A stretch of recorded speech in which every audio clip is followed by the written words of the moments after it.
Right now, advocates fight through the rain at the Capitol. What they have to say about the use of solitary confinement in the Wisconsin prison system. And coming up in weather, tracking the departure of a weather system that's bringing a lot of rain to southern Wisconsin. Who can expect a little wet snow and when will the winds ease up? I've got the answers in a few minutes. And the state of Wisconsin is making some changes to its driving test. How this may impact your aspiring young drivers. That's all coming up on News 3 Now at 5:30. Good evening and thank you for joining us tonight. I'm Jalen Banks. A much different scene across southern Wisconsin. Let's get a look at your certified most accurate forecast with Chief Meteorologist Alex Harrington. Alex, when will this rain stop? Good question, Jalen. I got the answer to that a little bit later this evening for southern Wisconsin, although some areas could get a little bit of wet snow mixing in a little bit later this evening. We'll track that coming up in main weather. But we got plenty of showers out there right now on radar 3000 from west to east in Dane County. In fact, some of the heaviest rain that we have in southern Wisconsin right now stretches from Sun Prairie to Cottage Grove to Stoughton. It's moving off towards the east.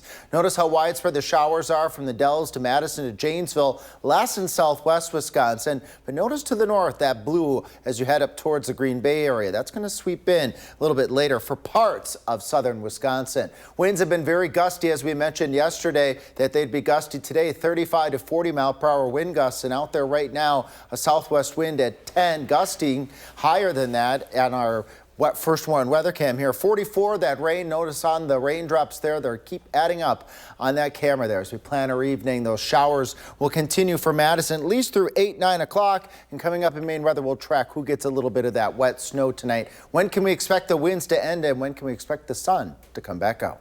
All right, sounds good, Alex. We'll see you in just a bit. And you can track the forecast yourself on the First Warn Weather app. It has hourly planners, road conditions, and even radar. You can download it for free in your phone's app store. Just search WISC Weather. To an update now from last week. The Dane County Sheriff's Office say Anthony Gilbert, who was declared AWOL last Thursday, has been located and is now in the Dane County Jail. Before Sunday, Gilbert was last seen Wednesday afternoon in the area of Mallard Lane in Madison. Gilbert is serving a sentence for obstructing and the possession of methamphetamine. The Wisconsin Department of Transportation is now offering students ages 15 to 17 the opportunity to take the driver's license knowledge test from home with parental supervision. The knowledge test is a two-part exam that covers the rules of the road and road signage. The new online version will be available to students who have completed the classroom portion of their training. Wisconsin DMV is joining 11 other states in the online option. Know to drive material of the exam will be consistent with what is conducted at the DMV service centers. You can find more information on our website at channel3000.com. The 23rd of each month, wisdom leaders and others meet up to stand up for people in the Wisconsin prison system, especially for those who are in solitary confinement. Our Merrill Hubbard has more from the state capitol from this afternoon. Think about Walpon and Green Bay. They need help. Sunday, a handful of advocates stood out in the rain calling solitary confinement is torture and asking the public to reach out to local lawmakers to make change in the Wisconsin prison system. We need professionals in there who understand the need for mental health treatment. We need education. James Morgan has experienced the state's prisons firsthand. In 1983, he was convicted of first-degree sexual assault in Dane County. He says he's currently on parole and that during his time behind bars, I participated in the other groups that were being offered at that time, volunteers, average everyday citizens who came into that environment and engaged me and talked to me to remind me that at the end of the day that I wasn't invisible, that I did matter, that I did have some qualities and skills that could be beneficial to changing my life for the better. Now Morgan is the community organizer for Moses Madison, advocating for mental health resources and better conditions for people in prison. We have people who are incarcerated, who have made poor decisions, who have made mistakes, but they do not deserve to be treated inhumanely. An advocacy coalition called Unlock the Box released a report showing that more than 122,000 people are locked daily in solitary confinement in U.S. prisons and jails for 22 hours or more a day. All of us deserve to have an opportunity to live the best lives that we are capable of. Reporting in Madison, Merrill Hubbard, News 3 Now. Meryl, thank you. The National Religious Campaign Against Torture is another organization behind the movement, where its mission is to end what they call inhumane confinement and promote human rights. Coming up next on News 3 Now at 5:30, the U.S. National Security Advisor is headed to Greenland as President Trump continues to call for a takeover. And Pope Francis' return to the Vatican after a prolonged hospital stay. More on his recovery and how this movement is being celebrated. News 3 Now at 5:30. Thank you for staying with us. CBS News has learned that U.S. National Security Advisor Mike Waltz is headed to Greenland. President Trump has brought Greenland into the spotlight by repeatedly saying he wants to take control of the world's largest island for security reasons. CBS News correspondent Chanel Call reports from New York. During his first and second administrations, President Trump has said time and again that he wants the U.S. to take control of Greenland. We need Greenland because of national security, international security, world peace. And I think we're going to get it. One way or the other, we're going to get it. In a new development, President Trump's National Security Council advisor Mike Waltz is traveling to Greenland. Greenland is an autonomous territory owned by Denmark. Both of their prime ministers say Greenland is not for sale. Waltz, meanwhile, says the U.S. is making progress against Iran-backed Houthis in Yemen. We've taken out key Houthi leadership, including their head missileer.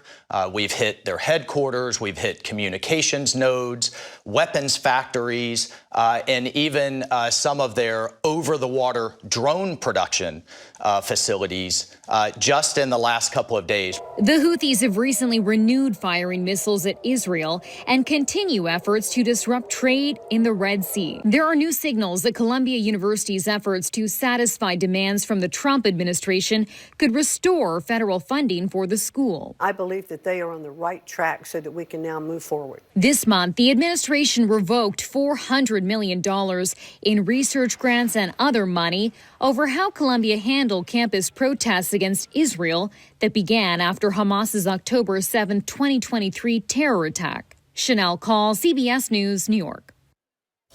Additionally, the Trump administration says Secretary of State Marco Rubio spoke with Israeli Prime Minister Benjamin Netanyahu to emphasize U.S. support for Israel in its battle against Hamas and in efforts to free the hostages in Gaza. The State Department said Rubio expressed the administration's determination to restore freedom of navigation in the Red Sea through military operations against Iranian-backed Houthis. Articles about the Holocaust, sexual assault, and suicide prevention are among those that have been purged or flagged for removal from Pentagon websites. The purge is a result of Defense Secretary Pete Hegseth's order to scrub articles promoting diversity, equity, and inclusion from its platforms. A database obtained by CNN shows more than 24,000 articles could be purged or already gone. However, dozens reviewed by CNN have no apparent connection to DEI programs, including articles about the Holocaust, cancer awareness, and September 11th remembrance. Much of the content was scrubbed through an automated process, not by individual units. In a statement, the Pentagon press secretary says if content was removed by mistake, then it will be corrected. After weeks of treatments, Pope Francis was released from a hospital in Rome Sunday. He's been undergoing treatment for life-threatening pneumonia. His return comes during Lent, a 40-day period of spiritual reflection, leading up to Easter that's observed by many Christians. Jen Sullivan has details on his recovery and how this moment is being celebrated around the world. Pope Francis appearing in public for the first time in weeks, waving to crowds below before returning to his residence at the Vatican Sunday. Onlookers cheering as the Pope is wheeled out onto a balcony of Rome's Gemelli Hospital, where he's been staying for the past 38 days. Speaking in Italian, he thanked everyone for their support, many around the world celebrating. To actually see him there and to see him smiling and giving a thumbs up, I mean, it was really heartening and encouraging. The 88-year-old pontiff, who's been pope since 2013, was admitted to the hospital on February 14th for a severe respiratory infection that then escalated into life-threatening pneumonia in both lungs. His medical team telling reporters Saturday that his condition is now stable, allowing him to return home. In a stable clinical condition with a prescription to partially continue drug therapy and convalescence and rest period at least 2 months. During the Pope's time in the hospital, the Vatican has chronicled his treatment, including undergoing weeks of non-invasive mechanical ventilation and oxygen. And on March 6th, the Pope releasing this audio statement. I thank you from the bottom of my heart for your prayers, for my health. From the square, I accompany you from here. May God bless you and the Virgin protect you. Thank you. The Pope's doctors say he will need to rest for at least another 2 months and can return to work gradually. I'm Jen Sullivan reporting. And coming up after the break, Alex returns with a complete look of your first one forecast.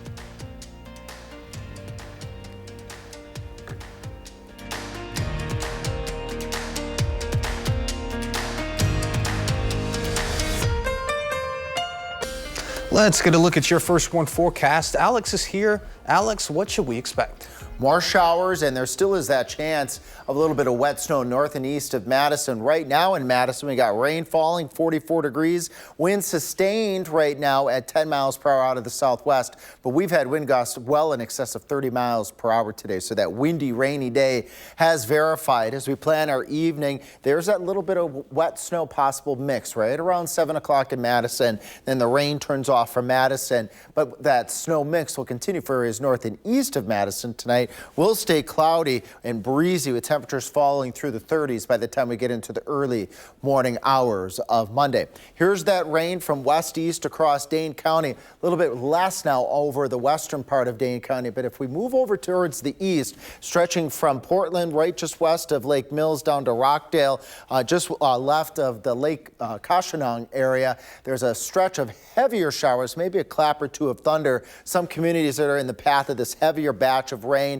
This would take this into Fort Atkinson and Watertown here just before 6 o'clock. So that heavy rain is moving down the interstate there, down I-94, and that should be the end of the heaviest of precipitation that still stretches from the Dells to Madison to Janesville. As we put this into motion here, Future Track doing a great job cutting that rain off west of that line, west of I-39 as we head towards 7 o'clock. As we go into the evening hours towards 10 o'clock and beyond, watch north and east of Madison. A couple of snow showers, maybe just scooting Juneau, Adams, Marquette, Green Lake, and maybe Dodge County. A little wet, slushy snow accumulation. Can't rule that out. Then we watch the clearing line finally making it to Madison by around noon tomorrow. I'm optimistic that it'll get here hopefully by noon. It could be a little bit later. If it's a little bit later, it might be cooler tomorrow. If it's a little bit earlier, it might be warmer tomorrow.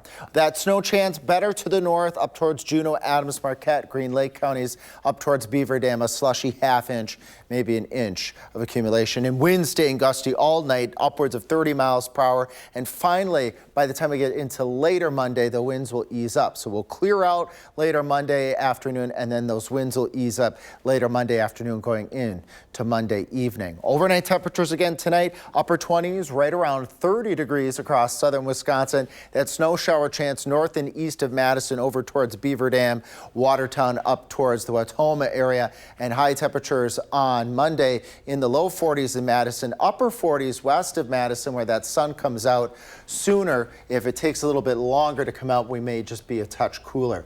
More rain chances building in by the end of the week and milder temperatures in the upper 50s with showers, maybe even a thunderstorm or two by the end of the week. And we'll be heading towards April at that time. And well, April showers bring the May flowers. Well, today it seemed like April came a little bit early. I know we're a few days out, but yeah. I was leaving from the gym and it was absolutely pouring. Pouring rain for much of southern Wisconsin today. And I know that over the last year and a half or so, we've needed as much precipitation as possible. Yeah. So. Very good point. Tonight at 10, I'm going to show the latest drought monitor and these rain chances that are in our forecast, Jalen. We need the raindrops because I'll show you how widespread the drought conditions are. All right, well, sounds good. Looking forward to that one, Alex. If you are a movie lover, you are just in luck because Will Loper brings you some of the big blockbusters that hit streaming this weekend. Find out where after the break.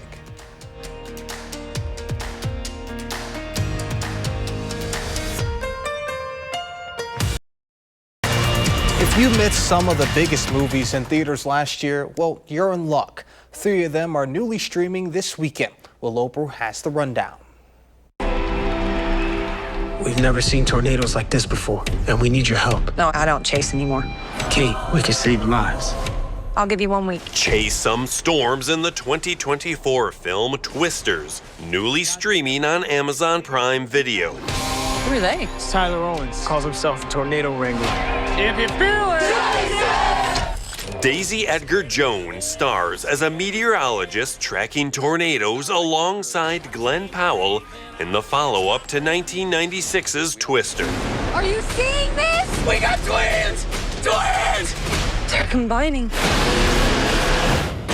Since you've been in custody, you've been involved in a theater program. Gentlemen, let's go. See one of the best films of 2024, Sing Sing, newly streaming on Max.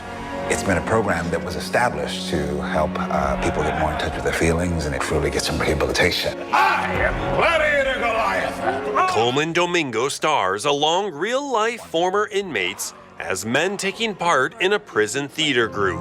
We're here to become human again and enjoy the things that is not in our reality. Are people born wicked? Or do they have wickedness thrust upon them? And sing your heart out with Wicked, newly streaming on Peacock. Oh, you're green.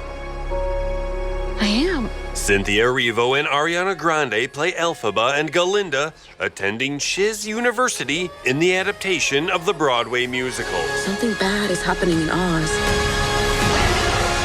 The best way to bring folks together is to give them a real good enemy. For Live at 4, I'm Will Loper. And staying in the spirit of movies, Disney's latest live-action remake opened this weekend, so hi-ho to the box office report we go. Novocaine fell from 1st to 5th place with $3.8 million, a painful 57% drop. $3.9 million put up for Mickey 17, and that landed them at number 4. Captain America Brave New World finished in 3rd place, grossing $4.1 million, and the spy thriller Black Bag stayed in 2nd place, earning $4.4 million. And Snow White easily took the spot, but it wasn't exactly a fairy tale debut. The live-action remake, with a reported budget of north of $250 million, opened with just $43 million. And a final check of your first warn forecast is coming up when we return. It is National Puppy Day. I know, Alex, you're probably going to like this one a lot because you got a fur buddy yourself. But yeah, it's National Puppy Day, everyone. So I know we love our furry friends out there. So if you have one at home or if you plan on buying one, give them a big hug. And yeah, from Alex and I as well, happy National Puppy Day to all of you. Alex, any words to Loki? He may be watching right now. He's going to get a big hug here. He's going to get some chow in just a little bit and some time outside because it's been raining all day and he hates being out in the rain. So we're getting a little break from the rain in the west part of Dane County. That's where I'll be heading off to. And then areas east of Madison are seeing some heavier showers, maybe even a clap of thunder along I-94. As we go through the rest of tonight, the showers will end, the winds will continue. There could be a couple of isolated areas that get maybe up to a ½ inch of wet, slushy snow well north and east of Madison. And high temperatures as we go into Monday will be in the upper 30s to near 40 east of Madison, upper 40s west of Madison. We'll be tracking a clearing line moving across southern Wisconsin tonight at 10 and the latest on drought conditions. All right, sounds good. Thank you, Alex. Thank you to our crew. We'll see you guys back here on WISC-TV at 10.